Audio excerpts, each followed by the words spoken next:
Hi, this is Regina Y. Favors with Favors Financial Recovery. So the series topic is cheating and overcoming financial setback. Many people don't take into consideration that when they cheat, that decision does affect personal finances, because we often use our personal finances in romance, in romantic escapades. Some people who cheat use their finances. They take finances out of the main house, out of the core relationship, and use those finances to fund a relationship on the side, whether they are calling that person a mistress or a side chick or a side dude or just something for them, so to speak. And oftentimes when people are engaging in infidelity and cheating and using their finances to support and validate that decision, they're not plagued with a gap in their finances during that time. It's not a survival time. It's just a time where they feel like they would be their most happy in another relationship while maintaining a secure base to their current relationship, their current marriage, right? And so then they have to not only take care of the core home, the main home, the wife, the home where the wife lives, but they also have to take care of the home of the mistress or the side person or the affair partner. And while you are in that situation, it seems like you can balance both. You can balance that decision, still get what you need. But it isn't until years later when that decision really affects you. Maybe you end up in divorce. Maybe the wife or husband decides to divorce, and then you are now having to bear the burden of alimony or selling your homes to separate the property under particular state laws. And then the person that you were having an affair with is not getting the same finances from you that you gave when you had that secure base at the home. Because if the wife had a job, it was much easier for you to take your finances and fund your affair partner and everything that you did a partner. Now that you are by yourself, is much more difficult to do that. So this is what I want to talk about in this particular this discussion, and we're going to go into mate value and how oftentimes people will change their mate value, raise their mate value, lower their mate value based upon their perception of themselves as well as their connection to their partners. So this is Favors Financial Recovery, series topic: cheating and overcoming financial setback. Please like the video, subscribe to the channel, hit the notification bell if you're interested in future videos. Thank you for visiting the channel. So this lecture is subject to fair use. And here are your learning objectives. By the end of this lecture, students will be able to do the following: define infidelity intention, define mate value, apply mate value to your current financial setback, design a plan that considers mate value and or cheating in your financial recovery.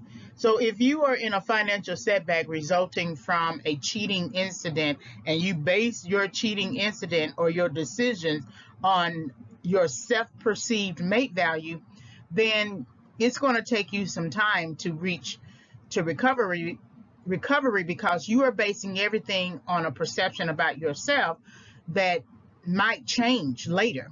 That your mate value might be high because of the job you have or the status you have, but it could also change if you lose that job, which then would subsequently cause you to lose your status. And then if you lose your status and your core partner or your affair partner decides to leave you, that's going to affect you financially, which might incur a financial setback. So mate value has a lot of implications. I talk about mate value, mate retention, mate switching in other audio lessons that are not under this particular series for right now, but it is something that you should think about when you are in a current financial setback, to reflect on your romantic decisions, and then you want to design a plan that considers mate value and or cheating in your financial recovery, meaning that you don't want to always base everything on your say high value status, or everything on your mate value status, because if you're choosing mates based upon your status, your self-perceived status, and it may be a social perception of you. I mean, if you are a baller, you might be high value might be automatically attached to you. Then when you look for a romantic partner, you're looking for people who are going to meet that standard. Well, that standard costs. It's going to cost you some money to be at that standard. And then if you cheat on that partner, it's going to cost you even more. So these are your learning objectives. The mission. So the mission of Favors Financial Recovery is to offer psychology concepts and approaches to educate and encourage individuals to overcome financial setbacks. So psychology deals a lot with behavior and how we make the decisions that we make, and accompany those decisions with our behaviors. And so I thought this would be an interesting thing. You definitely have access to different financial specialists, gurus, self-help people who will give you the technical aspects of finances. I want to give you the psychology aspects of finances so that you begin to address your behavior. So this is the mission statement. Core values for Favors Financial Recovery are personal responsibility, growth mindset, mastery orientation, ethical dealings, integrity, and recovery. So personal responsibility has a lot to do with you being 100% responsible for yourself after you leave your immediate home setting. So I don't always consider being responsible as an adult thinking responsibility while I'm still living at the house all the way up to high school graduation. But once I make a decision to leave the house, I have to begin taking responsibility, even if I don't truly know what that actually means. Regardless, we are 100% responsible for the decisions that we make, and we have to make sure that we are making them responsibly. Growth mindset is specific to Carol Dweck's discussion of mindset in her book, Mindset, The New Psychology of Success, where she makes a distinction between fixed mindset and growth mindset. Fixed mindset, you don't embrace challenges, you plateau early, you don't accept constructive criticism.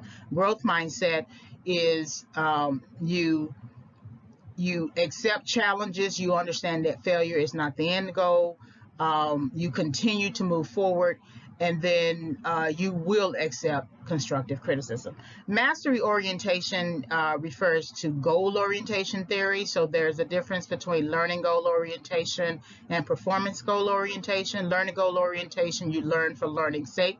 You believe that your abilities can be developed over time, whereas performance goal orientation, you learn just enough. You try to demonstrate and look smart, and you believe that your abilities are fixed and cannot be developed over time. Ethical dealings, I use ethical dealings as a core value to refer to our relationship and our engagement with the credit card market, and how we often make excuses when we are down financially and economically, that we just can't pay until we can pay, meaning that it is true that you have to prioritize shelter costs. If we are in a down economy, you have to prioritize having somewhere to live and paying your immediate bills. But we also need to get into a better mode of planning for the downtime so that we can still continue to pay our credit card debt and our credit scores don't take up a huge beating. Integrity always refers to character. So integrity is something that you should have regardless of the levels you reach. And so that means that you should always have the character. That's why you always need to make sure that you are ready for every level, so that you don't have to make the types of decisions where you have to sell your soul, or you have to um, think about whether or not you should do the right thing in that moment. And then recovery is always the end goal. So you do want to recover. And one of my in my Overcoming Setback, 5 keys for entering, exiting, correction, I use recovery as one of the 7 stages of setback to refer to recovery from bad thinking.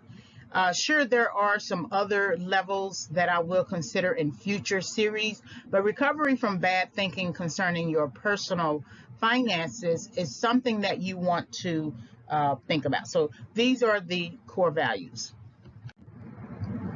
This is cheating and infidelity intentions, why people cheat, and we're going to connect it to overcoming financial setback.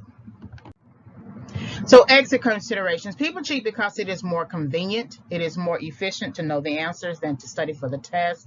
Relationships are filled with tests needing solutions. People will jump over the test to get to a false end.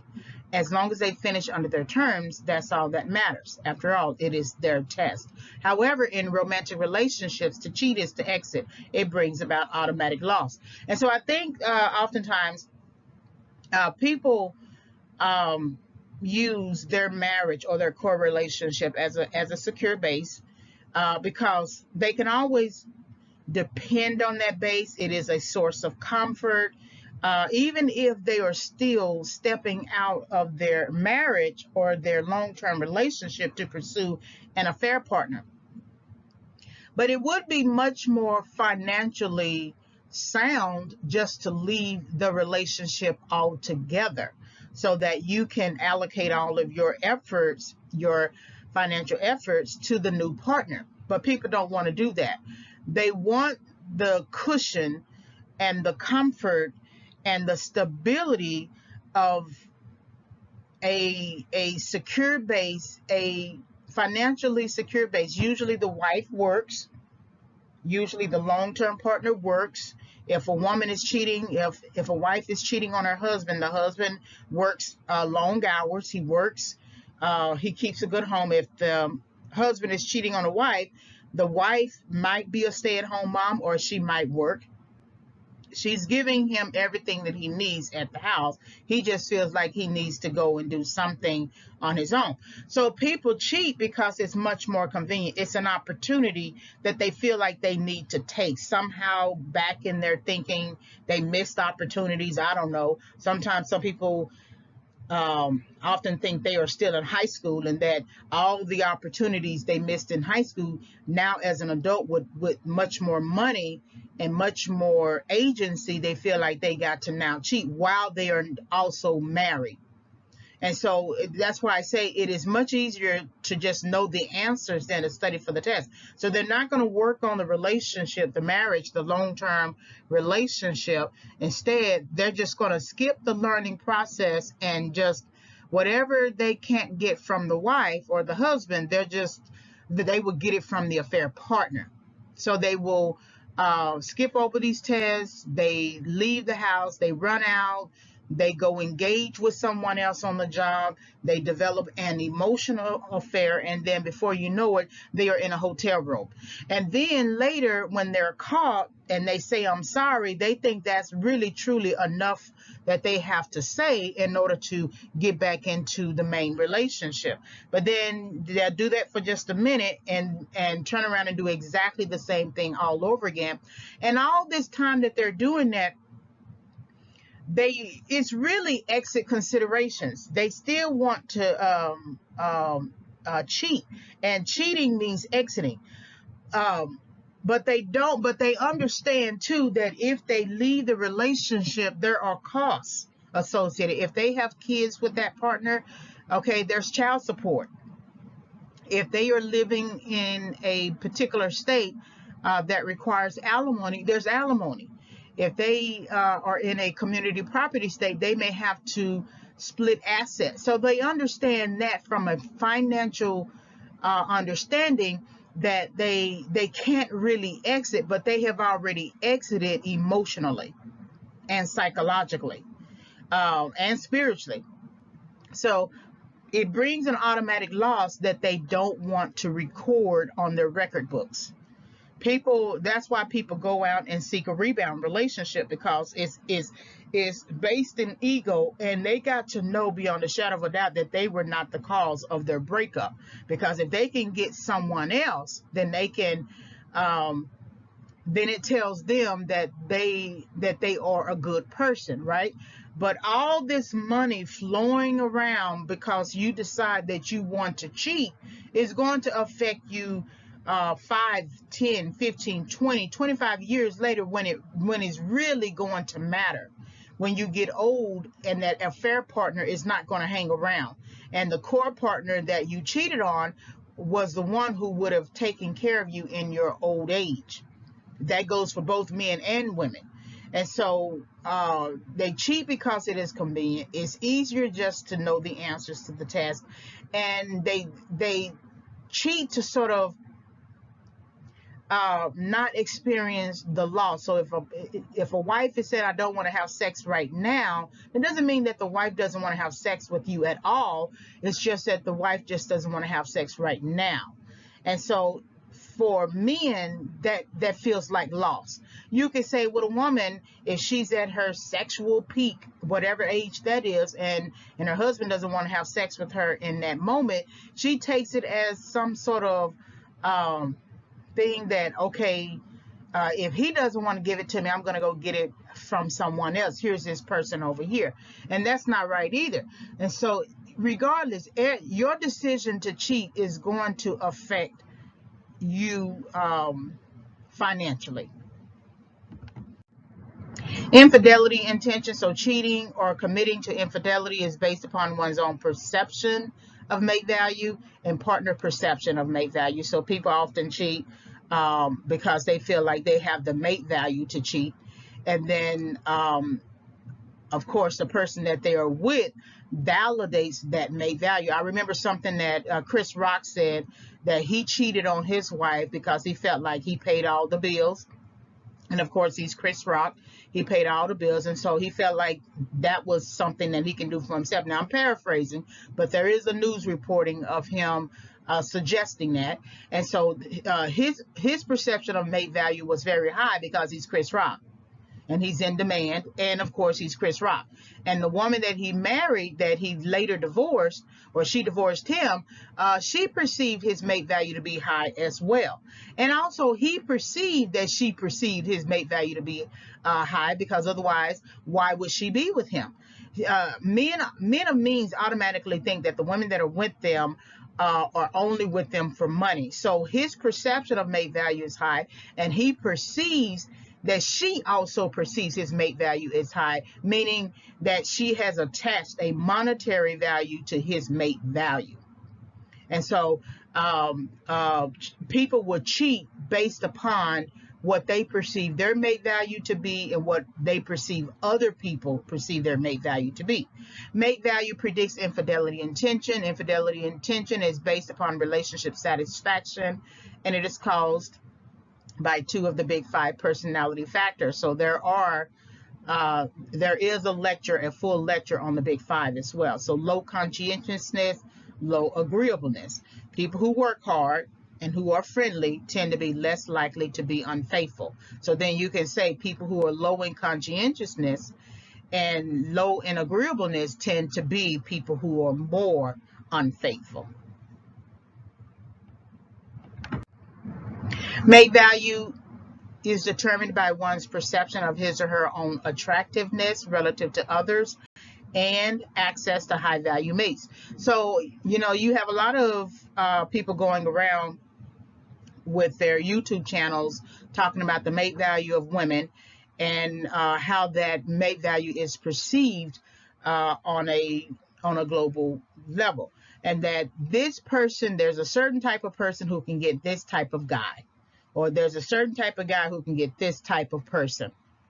And that mate value based upon their own attractiveness it can't just be based upon you thinking you are cute. It also has to be based upon your ability to access high value mates. There are some women who only date at a higher level. They only date rich men. They're not going to date anybody else. And so that means that they are allocating every bit of their financial resources, personal finances, to make themselves high value in order to access high value mates. So I was thinking about Meghan Markle and Prince Harry, and Meghan Markle was already a pretty girl, and when she was on Suits, she was kind of, defining. But when you look at her from Suits and you look at her now, you can tell that she upgraded herself, that she worked on herself. She didn't have weight issues, she didn't have beauty issues, but you can tell that there is a difference between what she looked like back then and what she looked like now. And how, in order for her to attract a higher value mate, she had to work on herself to even gain access to a higher value mate in Prince Harry. And he is a higher value mate. And so she couldn't just alone look at her pretty self in the mirror and say, I can get anybody. No, she had to do whatever she needed to do. And she's never told us what she's done, but I do know she did Pilates and yoga. And she calls herself a foodie, and so exercising and things like that. And then she increased her time with Suits until she ended up having to leave. But that took some money to do that. I don't know if she's had plastic surgery or anything like that. I can't say that. But working on herself and improving herself and looking at the difference between when she was on Suits and other types of shows previous to Suits and now, she did some work on herself. So that made her not only attractive in her own perception, in her own self-perception, but that also gave her access to high value mates. And she sort of created a high value mate in herself. When she married Prince Harry, she had $5 million in the bank. That makes a difference. He may have many more millions himself as a result of his inheritance from his family, his mother, but that did make a big difference between him marrying just an ordinary person, because those people at that level, they tend to marry higher value. And so he didn't necessarily have to allocate a lot of personal finances to attract Meghan. Right? He just stood in his royalness, or his attractiveness, and the social perception of his attractiveness as a royal individual was enough for him. The woman in this regard, even Kate Middleton, had to do some work in order to get Prince William, right? So assessment of attractiveness is based upon a global measure of attractiveness as a potential mate. And then we have an example: blondes are more preferred to brunettes, light-skinned blacks are more preferred to darker-skinned blacks. And so if we just take the blonde, for example, the white women or Mexican white women or Chinese white women or whoever, they often, when they are in their own respective countries, they tend to wear their traditional hair color. But when they come to America, they allocate every bit of personal finances to assimilate into the global measure of attractiveness. And the global measure of attractiveness is blonde hair, blue eyes, fair skin, right? And so skin bleaching is common in more than just countries where there are black people or darker skinned people overall. That you have Asians who skin bleach, you have white women who skin bleach. And so they want to fit into this sort of narrative about global measure of attractiveness. Well, that takes a lot of money.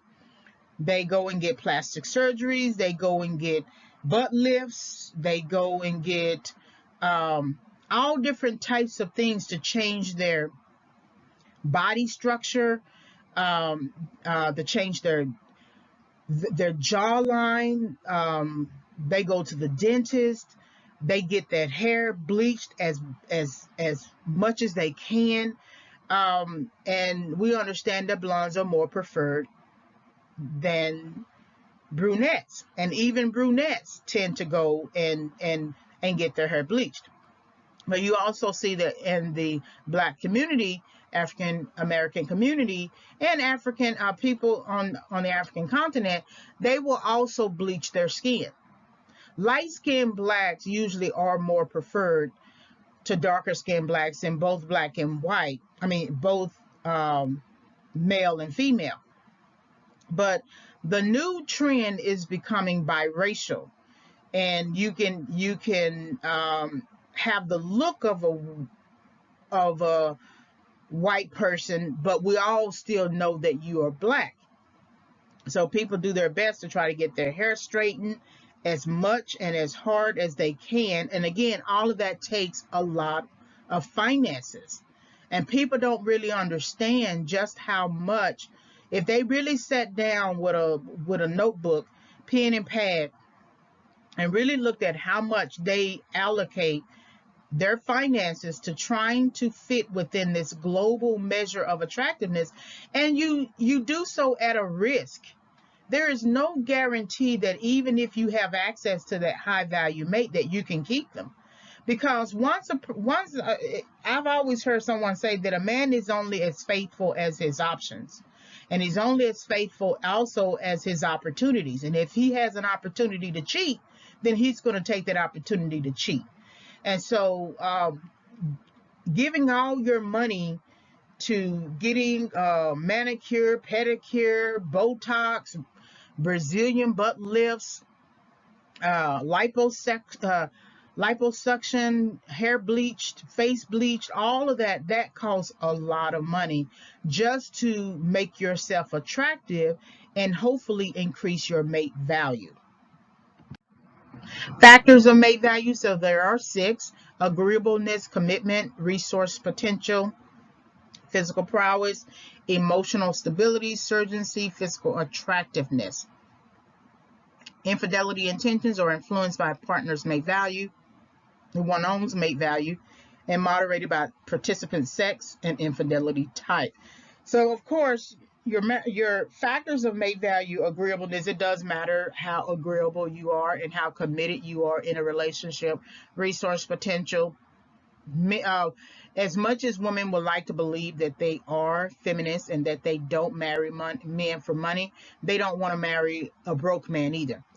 In some cases, certain women will, I know black women will also will do this, marry a man for potential, get with him for potential, because we have this fix them up mentality, we have this loyalty mentality, but that is changing, and that many more women are tired of taking care of broke men. And I think this is women in every race, economic level, but it's definitely poignant for black women. Resource potential, physical prowess does make a big difference. People do pride themselves on having a tall man, or having a muscular man, or having a man who can do what needs to be done in the bedroom, right? Emotional stability is a big factor.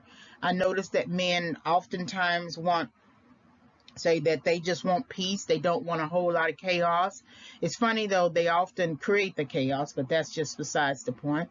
But emotional stability, sometimes women look to these relationships as a way to solve some area of their life.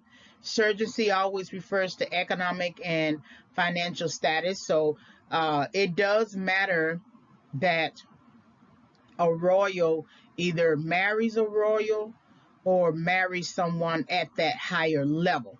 So with Kate Middleton, her family ended up, I think they're worth 200 million or something like that, probably a little bit more. But it did make a big difference that they were able to send her to the type of college, university that Prince William would attend. They had that kind of money. They're still sort of like not working class, but entrepreneurial type people. They have their own business, right? They are not inherently royal, but it did make a big difference. Prince Harry had two options. People who, at least one of those people came from some kind of royal background, but that person or those two people were not just really ready for marriage. Maybe, I don't know, but it did matter that that your mate value can increase based upon your social, economic, financial status. And then physical attractiveness, it for people it really matters. I don't really call people ugly, but people will do all that they can to make themselves look physically attractive. And I think all of us should consider that we all need to not look like slobs, right? But I don't think we all need to go up under the knife to make that happen. Mate value then is a predictor of infidelity intentions. So Bus and Shackelford suggests that individuals with greater mate value than their long-term partners are more likely to report an intention to commit an infidelity. This suggests a positive relationship between mate value and infidelity, and mate value and infidelity opportunity. So the person with a greater mate value is the one who is, and this is a greater mate value than their long-term partners, are more likely to report an intention to commit an infidelity, because it goes back to the options. It's what my money can buy. I've often heard YouTubers, have this discussion about black men, and when they don't have much, they usually marry a come-up woman, right? And that's essentially to secure themselves financially. But when they get whatever they're going to get, maybe a better job that pays higher pay, they become a baller, a rapper, or something like that, where they increase in their financial status, then they look at the money that they have and they say, well, I can purchase more, whereas I was only able to purchase the Toyota. I can purchase now a Porsche. I could purchase a Bentley. I can purchase a Rolls Royce. And they look at women as investments in terms of how they think about cars. And so they'll have a Honda, they'll have a Ford, then they'll have a Buick, and then they'll have whatever the next level is until they get that Porsche or that Lamborghini or that type of car that they feel matches their social status. Now, they haven't sat down and done a budget. They haven't sat down to see how well this is going to fare long term in terms of the types of cars. And at the same time, they haven't sat down to budget emotionally if the person that they get at the next level, who might represent a Porsche or a Bentley or a Rolls Royce, they haven't sat down to think about whether or not that type of person can operate with them on that level, and if they can keep that type of person long term. Because if you lose the Rolls Royce car, you're going to lose the Rolls Royce woman, because that's the type of person who's going to get with another person who represents a Rolls Royce or a Porsche or a Tesla or any of the very expensive cars that showcase your status and showcase your wealth. It goes back to learning goal orientation and performance goal orientation, that if you stick with the come up woman and you increase her value, which then subsequently increases your value, then you will have it's you learning, it's you not skipping over tests, and it's you becoming a master of your relationship with that woman, with that one woman, versus getting off the road, getting off the path of learning and using your money to go and seek something higher so you can look smart, which is performance goal orientation. So you can look like a baller. You can look like a person who got this type of wealth. Even if you really do have it, you can really do have riches and wealth and status and networks and things like that. but you have skipped over some steps that were necessary for you to sustain yourself at that level. So that means if you get that big mansion, you're going to be working forever to keep that up, because the taxes are going to be high. You need to pay it off so you can have a home. And then the person you get with who looks like a person who should be at that level with you, she's going to want higher. She's going to want higher than that, because then the women who are at that level are all competing with each other then. And so who has the biggest house, who has the higher value house, who can sit up there with the boss, things like that, right? So the individual with a greater mate value than their long-term partner or partners are more likely to report an intention to commit infidelity. You can look at the Brad Pitt, Angela Jolie, Jennifer Aniston. Between the three of them, Brad Pitt really had the greater mate value, not necessarily because he's a man, but if you look at him between Jennifer Aniston and Brad Pitt, Jennifer Aniston had friends, but Brad Pitt is Brad Pitt. And Brad Pitt was a nobody prior to becoming Brad Pitt. And he was with other women prior to becoming Brad Pitt, but as he moved from just regular old Brad Pitt to becoming the Brad Pitt, and standing alone as Brad Pitt, he increased in mate value, which means that he increased in the women that he chose to be with. And Jennifer Aniston was hot in the moment on Friends, so that it only made sense to bring Brad Pitt and Jennifer Aniston together because they're both hot. But then when you look at a comparison between Jennifer Aniston and Angelina Jolie had greater mate value than Jennifer Aniston, even though Jennifer Aniston had friends.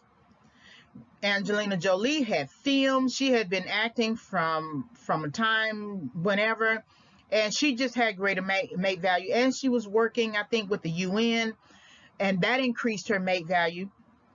So then, because Brad Pitt just did not choose her based upon her being Angelina Jolie, there had to be some value that was attached to her. She wanted kids.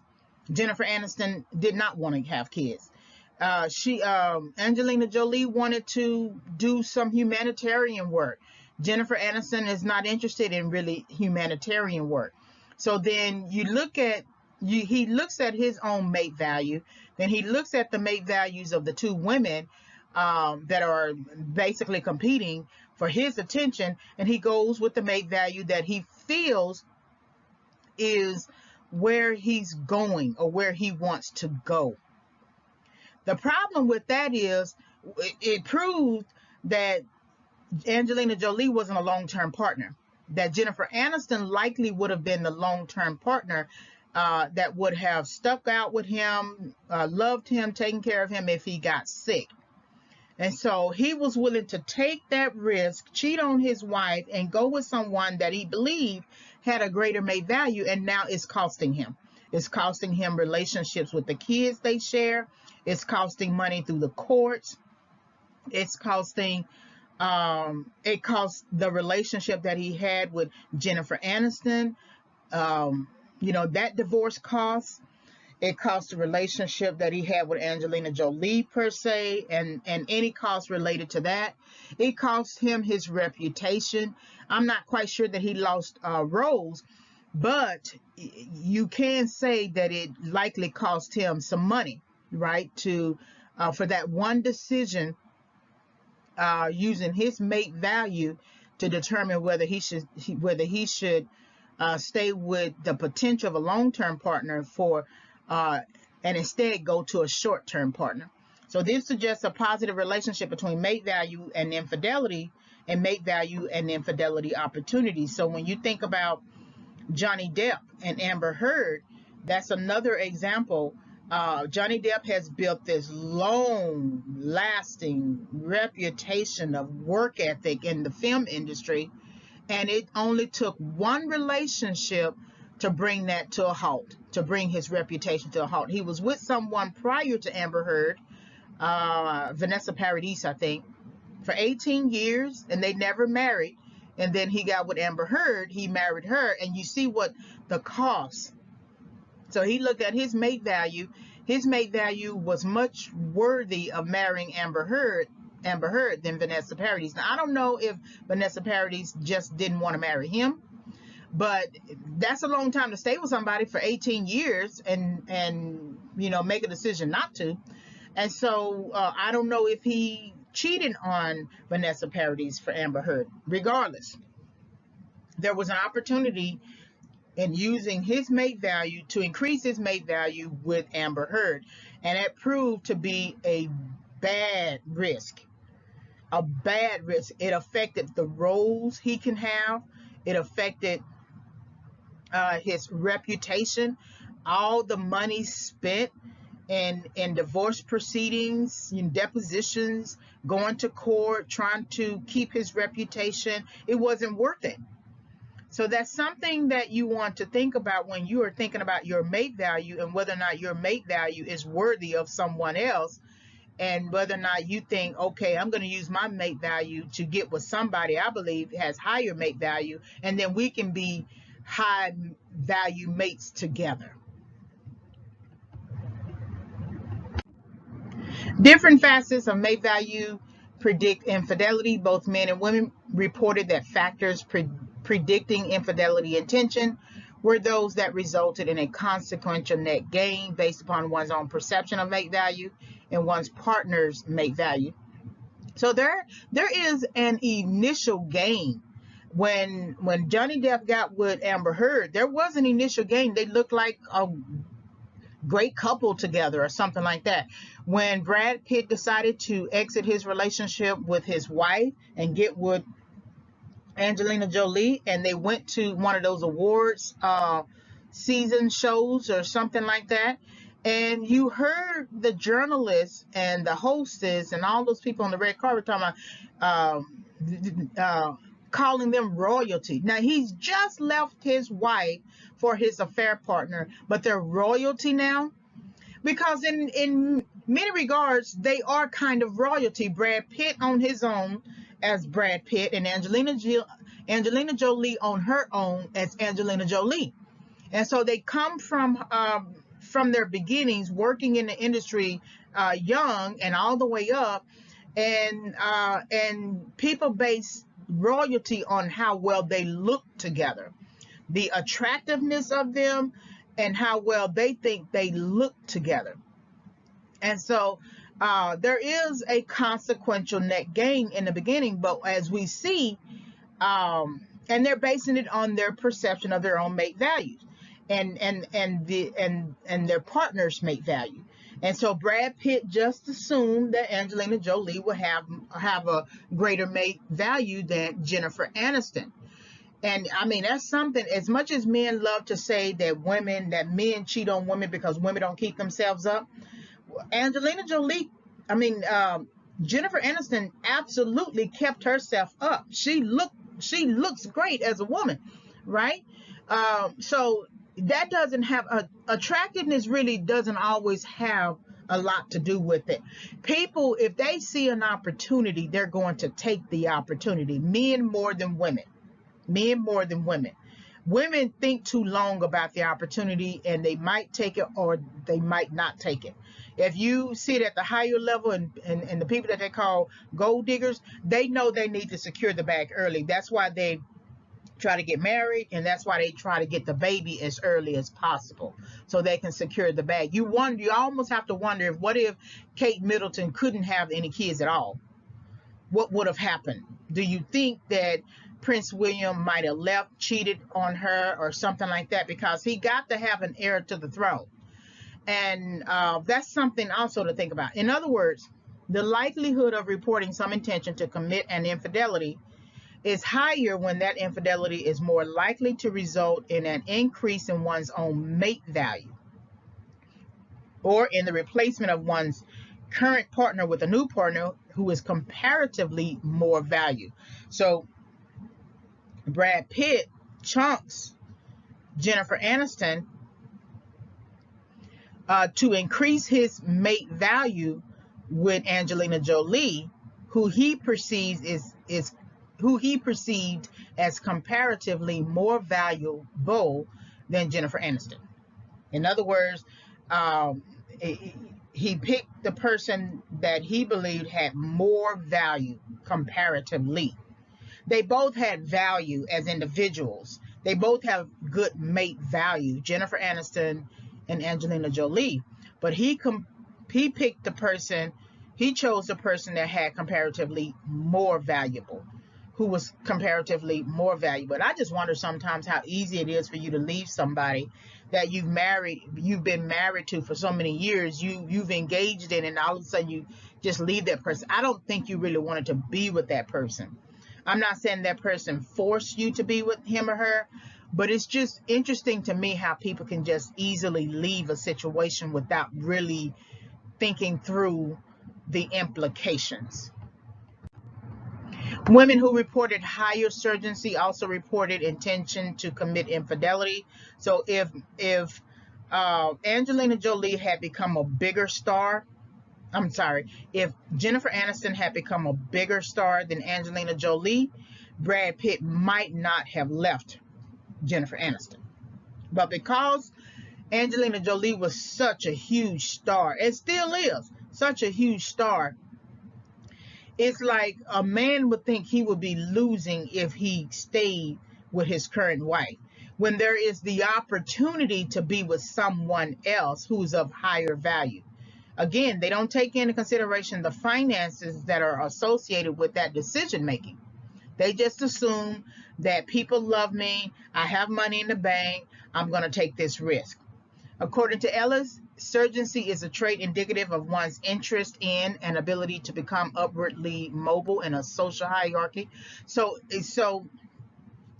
although Jennifer Aniston is still a great looking person, she still did not become upwardly mobile in a social hierarchy in comparison to Angelina Jolie. She still didn't, in comparison to any other woman that Brad Pitt might choose. And so people tend to be very vain, you know.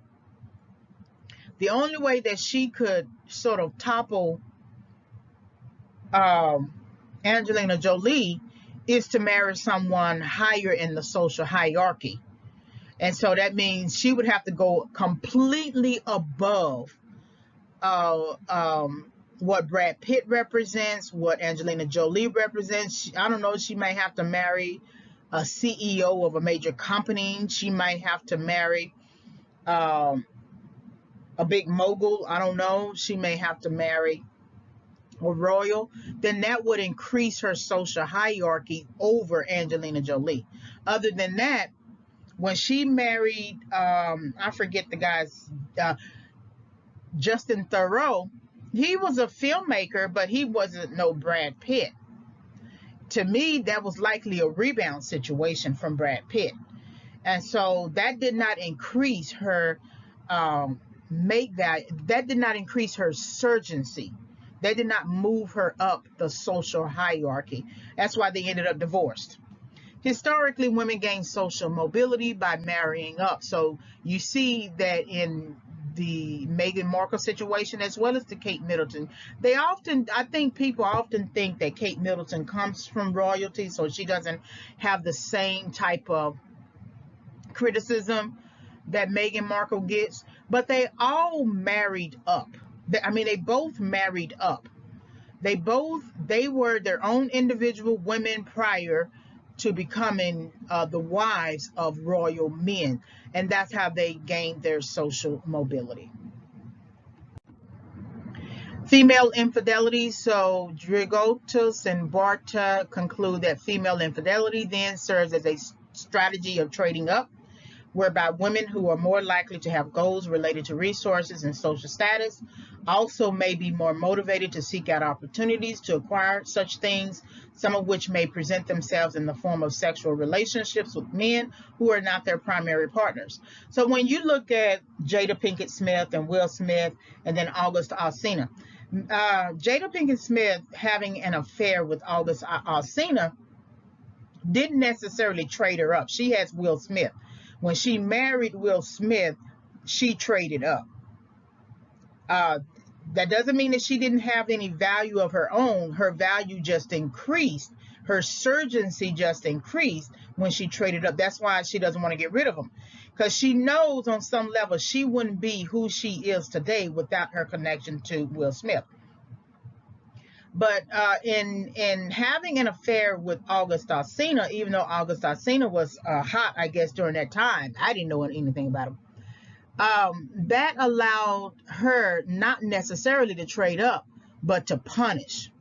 And so there's a recent news reporting of Will Smith suggesting that his marriage with Jada is not monogamous and that he has had sexual relationships too. Well, that comes almost a year after their red table talk. And so he gave Jada her moment for her to be able to explain her incidences. But it might have seemed like Will Smith was a chump at the time, but in coming out and saying that with authority that relationship is not a monogamous marriage, and even they said it at the red table talk, that they we lived together, died together, or something like that, bad marriage for life, as if they are putting on a pedestal a bad marriage. He comes out with Will Smith comes out with a little more authority when he says, as a man, that their relationship is not monogamous and that he has had sexual relationships. So then, although Jada Pinkett Smith thought that she was increasing in value by punishing Will and having an affair herself on him, he actually still maintains his high value. Because for men, when a woman cheats, it looks like she's every name in the book. When a man cheats, it looks like he's powerful. It looks like it's leadership. It looks like he has options. And so now he has taken back the narrative. This is not some real confessional. This is him taking back the narrative. Just like he took back the narrative when he started exercising and putting that on video, exercising, trying to get his life back together physically after the pandemic and everybody being on lockdown and getting fat. He's taking back the narrative that happened on the red table talk, and that now he's really going, what he's really saying is that he's really about to use his options, employ his options. And so a female might commit infidelity and trade up, but it's not something that's going to remain long term when a man has many more options to cheat and toss you aside and get someone of higher value. Male choices. Men typically do not receive material resources from women. Instead, they receive sexual access as a primary benefit. They choose based upon their own mate value. And so again, when it comes to allocating their efforts, their financial efforts, they are basing those decisions on their own mate value and what their money can get with their mate value. So the more money they get, the more mate value they believe they have. And so if you want to cheat on them, fine, they can go get somebody else. They don't have to stay with you. They have those options. Now, you can take those options. It's going to affect you much later, long term. You can use those options to your benefit. So, for instance, Nick Cannon having 7 kids with 4 different women. I mean, he has the resources, right? And he receives sexual access as a primary benefit from women. And he's choosing women to procreate with based upon their mate value. But he's going to realize that it would have been better for him to stay with that long-term partner, Mariah Carey, because all of the money that he's going to have to dole out in child support, if something goes awry with the situations with the women, and he doesn't give them everything that they want, they're going to lay claim to his resources, right?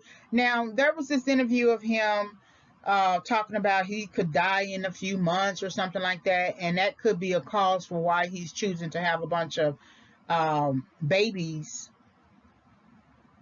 with different women as a way to leave his legacy behind. But all he's doing is producing more babies who are going to have his condition, and they die early as well.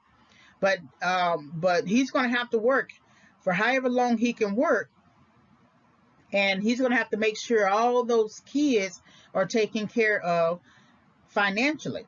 Men who tend to be more agreeable and or commitment oriented tend to attract positive attention from those women who may fall under the following guidelines. So women who are not their primary partners, who are not their primary partners, who may be of higher value than their primary partners, who may be willing to provide sexual access. Perception of alternative mates is a predictor of infidelity behavior. So whatever, in some ways, something was going on with Nick Cannon and Mariah Carey. Maybe she wasn't doing what it is that he wanted her to do.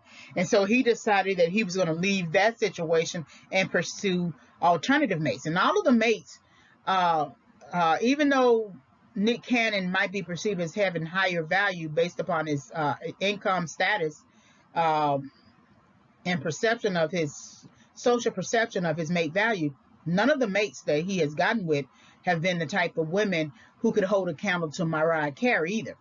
They are truly alternative mates. And I remember something about an interview where Mariah Carey was basically saying we could have worked it out. So it was something in him that didn't want to work it out. He wanted to pursue other types of sexual options, have access to, because with men, they think if I can get Mariah Carey, then maybe I can get someone higher than Mariah Carey, versus getting a Mariah Carey or Janet Jackson or anyone else of that magnitude and saying, let's just stay together and build the family, build our status, have a higher mate value together. So it's just interesting, the choices that we make, and we don't connect the finances to those choices, because no matter what, Mariah Carey had a higher financial bag than Nick Cannon. Nick Cannon had more network opportunities, serving in administrative and leadership roles for major production companies and TV stations and things like that. And they could have come together and really done some really good work together. But when you want to use your money to pursue higher sexual access, then we're going to see the totality of your life unless you make change. Overcoming financial setback. What should you do? So address your rationale for cheating in a romantic relationship and how it affects your finances.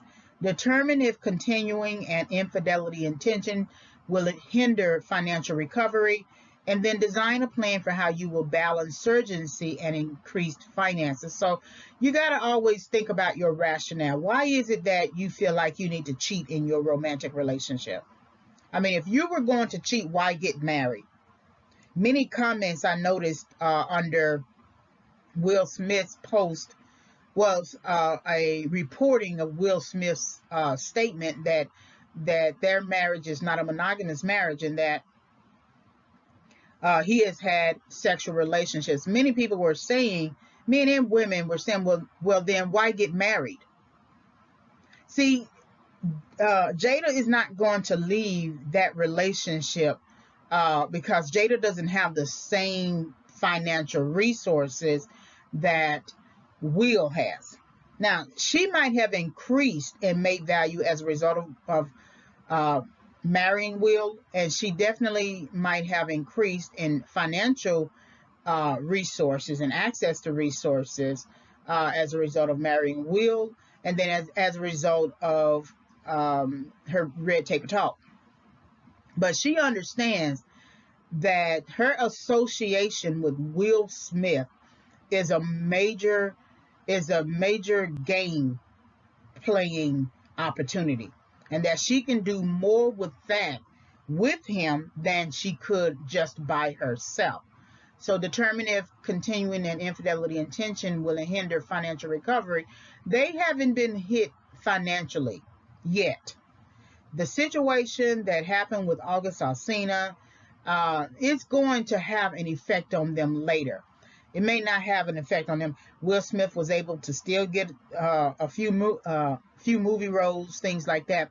But if you decide equally to go on ahead and engage in marital infidelity, just because you have other people in society who might do that, the fact that you are higher in level and you are socially perceived to be the types of people who we thought were monogamous, it's going to shape our understanding and our financial resources, whether or not we want to continue to invest.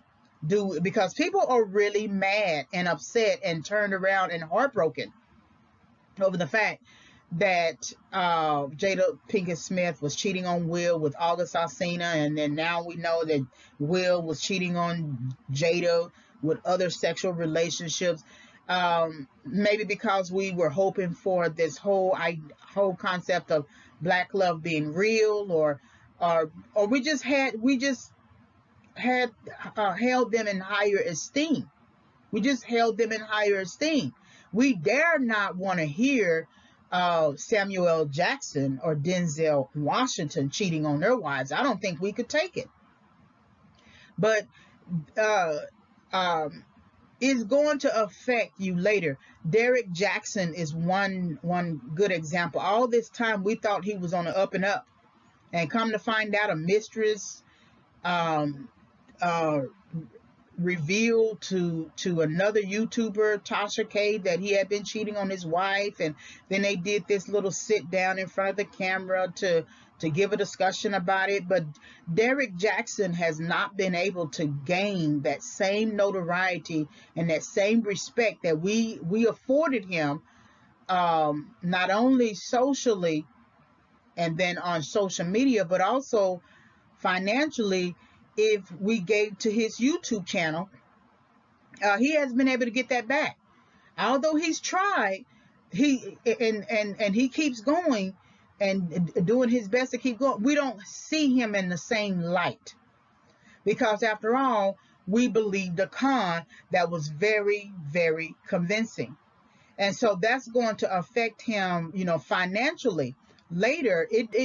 He may still have money in the bank, but that infidelity, that pursuit of an infidelity, will affect the finances, because it's definitely affecting how people perceive him and how people support him financially online. Design a plan for how you will balance urgency, so your rise in status and increased finances. And so you do have to have a plan for how you might rise in your economy and rise in socially. I mean, what kind of money are you talking about wanting to have? Do you want to be worth millions of dollars, or can you be fine with $100,000 a year? And that's something to think about, because once you decide to move up to higher levels, it's going to affect your finances. It's going to be hard to stay in certain places where people know you.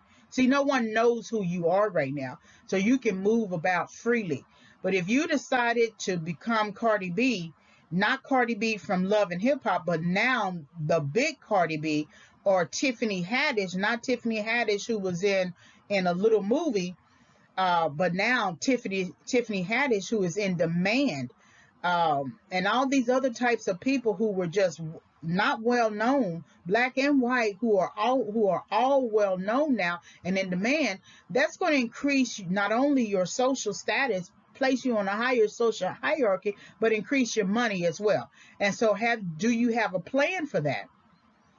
Because people are going to come out of the woodworks wanting to sue, wanting to do all different types, and you can't operate at the same level that you operated at when you were basically a nobody. Now that you are somebody, your understanding of finances, your understanding of power of attorney, understanding of trust, wills, estates, Um, Making sure that you keep a muzzle on your mouth so that it doesn't affect your bag, but sometimes balancing it with some statements that you can make as a citizen, right? Um, that all affects your finances. So this is what you want to think about when you are overcoming financial setback. All right. Hopefully, you were able to gain some insight from this series topic. Like, subscribe, and visit.